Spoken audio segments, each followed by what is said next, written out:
Number 32 اور صفحہ number 33 مجھے سمجھ نہیں آیا تھا، اس کو دوبارہ پڑھا دیں۔ اچھا ابھی سنو اس کو، میری آواز آ رہی ہے میری؟ اچھا، المتن، متن کسے کہا جاتا ہے؟ اور اس سے پہلے سند تھا۔ متن کا مطلب کیا ہوتا ہے؟ متن کا مطلب یہ ہوتا ہے لغوی معنی، جیسے انہوں نے بیان کیا ہے کہ سخت اور زمین کا وہ ٹکڑا جو بلند ہو۔ اچھا ایک اور بات آپ کو بتا دوں کہ متن کا یہ معنی کیوں ہے۔ یعنی دیکھو، متن حدیث کی ان الفاظ کو کہا جاتا ہے جو آپ علیہ الصلوۃ والسلام نے ارشاد فرمائی ہو۔ اب دیکھو، جو آپ علیہ الصلوۃ والسلام کے احادیث مبارکہ ہو اور آپ علیہ الصلوۃ والسلام کی زبان مبارک سے نکلی ہوئی الفاظ ہو، تو ظاہری بات ہے وہ اپنی جگہ پر وہ سخت بھی ہوگی اور وہ بلند بھی ہوگی، مطلب اس میں کوئی چینجز وغیرہ وہ نہیں آ سکتی۔ جس طرح سخت چیز میں کوئی تبدیلی نہیں آ سکتی، تو اس طرح آپ علیہ السلام کے احادیث میں بھی کوئی تبدیلی پھر وہ نہیں آ سکتی، تو اس لیے اس کو متن کو سخت و زمین کا بلند حصہ وہ کہا جاتا ہے۔ ٹھیک ہے، ایک بات تو یہ۔ دوسری بات، اصطلاح میں کسے کہا جاتا ہے کہ ما ینتہی الیہ السند من الکلام، کہ جس چیز پر سند کا اختتام ہوتا ہے، جہاں سند ختم ہو جاتا ہے، اس کو کیا کہا جاتا ہے؟ متن۔ مثال کے طور پر ایک سند ہے نا، یہ کہ ایک امام بخاری نے ایک حدیث سنی ہے امام علی المدینی سے، علی المدینی نے وہ حدیث سنی ہے مالک سے، مالک نے وہ حدیث سنی ہے اس طرح نافع سے، نافع نے وہ حدیث سنی ہے ابن۔ اب دیکھو یہ سند ہے، پوری سند ہے۔ اب ابن عمر نے وہ حدیث سنی آپ علیہ السلام سے، آپ علیہ السلام کے بعد وہ حدیث کے الفاظ ہوتے ہیں، تو اس کا مطلب یہ ہوا کہ متن کسے کہا جاتا ہے؟ ما ینتہی الیہ السند من الکلام، جہاں جس پر سند کا اختتام ہو جائے کلام میں سے، اس کو متن کہا جا سکتا ہے۔ تو ظاہری بات ہے جہاں سند ختم ہوتی ہے تو سند کے بعد متن شروع ہو جاتی ہے، حدیث شروع ہو جاتی ہے، تو یہ اس کا وہ اصطلاحی معنی ہے۔ ٹھیک ہے نا، سمجھ آ گیا کہ نہیں؟ آواز آ رہی ہے میری؟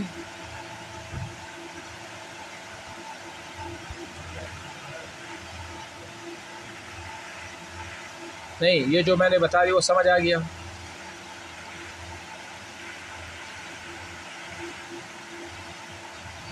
آواز آپ کی صحیح کس طرح؟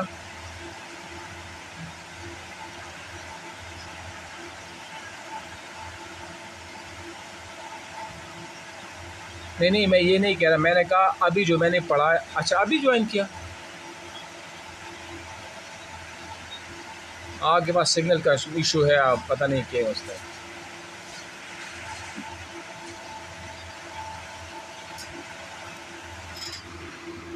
ایک منٹ میں کام کرتا ہوں، ایک منٹ۔ یہ ہاں جی ابھی صحیح ہو گیا۔ میں یہ کہہ رہا ہوں کہ جو متن ہوتی ہے، متن کا لغوی معنی وہ ہے سخت اور زمین کا وہ ٹکڑا جو بلند ہو۔ تو متن کو یہ اس لیے کہا جاتا ہے کہ جو متن ہوتی ہے نا، جو حدیث کی مین خاص الفاظ ہوتی ہیں، وہ بھی چونکہ سخت ہوتی ہے، اس میں بھی رد و بدل تو نہیں ہوتی نا، تو اس لیے اس کو متن کہا جاتا ہے، اور متن کا اس لیے یہ معنی وہ کیا جاتا ہے۔ ایک تو یہ بات ہو گئی ہے نا۔ دوسری بات یہ ہے کہ متن کا اصطلاحی معنی یہ ہوتا ہے کہ ما ینتہی الیہ السند من الکلام، کہ جس چیز پر سند کا اختتام ہوتا ہے تو سند کے بعد جو کلام شروع ہوتی ہے اس کو متن کہا جاتا ہے۔ میں نے کہا نا کہ مثال امام بخاری کی ایک سند ہے، امام بخاری نے حدیث سنی ہے علی المدینی سے، علی المدینی نے وہ بات سنی ہے امام مالک سے، امام مالک نے وہ حدیث سنی ہے مثال کے طور پر ابن نافع سے، اور نافع نے وہ حدیث سنی ہے عبداللہ ابن عمر سے، عبداللہ ابن عمر نے وہ حدیث سنی آپ علیہ السلام سے۔ اب دیکھو یہ ایک سند ہے۔ اب جب انہوں نے آپ علیہ السلام سے سنی ہے نا، تو پھر وہ آگے فرماتے کہ آپ علیہ السلام نے فرمایا مثال کے طور پر کہ انما الاعمال بالنیات، اعمال کا دار و مدار نیتوں پر ہے، مثال میں دے رہا ہوں۔ تو دیکھو نا، یہاں سند کا اختتام ہوا، سند کے اختتام کے بعد جو ہے نا کیا شروع ہوا، وہاں پر وہ متن جو ہے نا وہ شروع ہو جاتا ہے۔ متن حدیث کی مین الفاظ کو کہا جاتا ہے، ہم اس کو انگلش میں ٹیکسٹ بھی کہتے ہیں۔ بات سمجھ آ رہی ہے میری؟ یہ ہو گیا۔ اچھا اب اس کے بعد ہے مسند۔ دیکھو ایک ہوتا ہے مسند، ایک ہوتا ہے مسند، ایک ہوتا ہے مسند۔ میں نے کیا بتایا؟ پہلا ہوتا ہے مسند، دوسرا ہوتا ہے مسند، اور تیسرا ہوتا ہے مسند۔ فرق ہے اس میں نے جیسے بتا دیا۔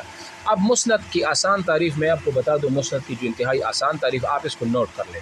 دیکھو مسند حدیث کی اس کتاب کو کہا جاتا ہے جس میں صحابہ کرام کی روایات کو بیان کیا گیا ہو اور ہر صحابی کی نیچے ان کی روایات کو علیحدہ علیحدہ بیان کیا گیا ہو، تو ایسی کتاب کو مسند کہا جاتا ہے۔ میری بات سمجھ آ رہی ہے؟ یعنی کہ کیا مطلب، میں نے ایک کتاب لکھی، میں نے کیا لکھی؟ ایک کتاب لکھی، میں نے اس کتاب میں ابو ہریرہ کی روایات کو الگ مینشن کیا، ابو بکر صدیق کی روایت کو الگ بیان کیا، اور اس طرح عبداللہ ابن عمر کی روایت کو الگ بیان کیا، عمر فاروق کی روایت کو الگ بیان کیا، یعنی ہر نام کی نیچے میں نے اس کی الگ الگ روایات بیان کر دی، تو اس کو مسند کہا جائے گا۔ اب سمجھ آ گیا؟ اچھا جی، ہاں ایک تعریف تو یہ ہے۔ دوسری مسند، اچھا مسند کی یہ بہترین تعریف ہے، لیکن ایک ساتھ ایک اور تعریف ہے، وہ بھی میں بتاتا ہوں کہ مسند کسے کہا جاتا ہے۔ مسند کہا جاتا ہے، مسند کی ایک دوسری تعریف یہ ہے کہ وہ حدیث جو مرفوع متصل ہو، کیا ہو؟ مرفوع ہو اور متصل ہو، یعنی اس کا مطلب یہ ہوا کہ ایک حدیث ہے، اس کی نسبت آپ علیہ السلام کی طرف کی گئی ہو، لیکن اس حدیث کی سند بالکل متصل ہو، تو اس کو مسند حدیث کہا جاتا ہے۔ اب سمجھ آ گیا کہ نہیں آیا؟ اچھا یہ ہو گیا۔ دوسرا نمبر پر ہے مسند۔ مسند کی بات نہیں کرا، مسند۔ مسند کسے کہا جاتا ہے؟ مسند اس تخت کو اور اس کرسی کو کہا جاتا ہے جس کرسی اور جس تخت پر ایک محدث بیٹھ کر علم حدیث وہ بیان کرتا ہے، حدیث کو بیان کرتا ہے، تو اس کو مسند حدیث کہا جاتا ہے۔ کیا کہا جاتا ہے؟ مسند حدیث کہا جاتا ہے۔ یا مثال کے طور پر ایک بادشاہ ہوتا ہے، ایک خلیفہ ہوتا ہے، بادشاہ یا خلیفہ جس کرسی پر جس تخت پر بیٹھتا ہے تو اس کو بھی مسند خلافت کہا جاتا ہے۔ اب سمجھ آ گیا؟ اچھا یہ تو ہو گیا۔ اور تیسری جو قسم ہے نا، تیسری جو قسم ہے اس کو صفحہ نمبر 33 ہو، جو آپ کہتے ہیں مجھے سمجھ نہیں آیا، وہ ہے مسند۔